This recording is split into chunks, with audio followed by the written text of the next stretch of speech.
The book I'll be reading is called "'Twas the Night Before Christmas." It is by Clement C. Moore. "'Twas the night before Christmas when all through the house not a creature was stirring, not even a mouse. The stockings were hung by the chimney with care, in hopes that St. Nicholas would soon be there. The children were nestled all snug in their beds, while visions of sugar plums danced in their heads. And Mama in her chiff, and I in my cap, had just settled down for a long winter's nap. When out on the lawn there arose such a clatter, I sprang from the bed to see what was the matter. Away to the window I flew like a flash, tore open the shutters and threw up the sash. The moon on the breast of the new fallen snow gave the luster of midday to objects below.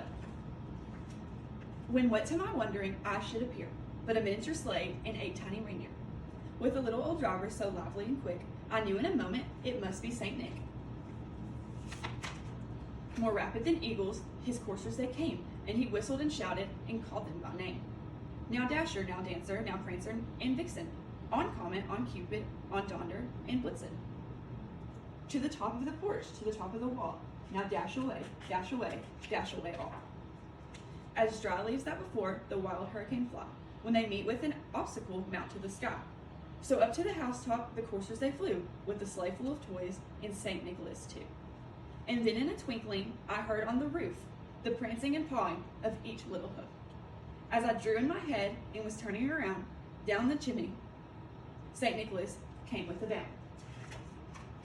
He was dressed all in fur, and his head to his foot, and his clothes were all tarnished with ashes and soot.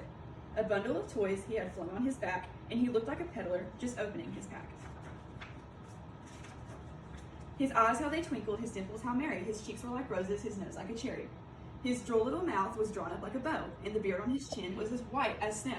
The stem of a pipe he held tight in his teeth, the smoke it encircled his head like a wreath. He had a broad face and a little round belly that shook when he laughed like a bowl full of jelly.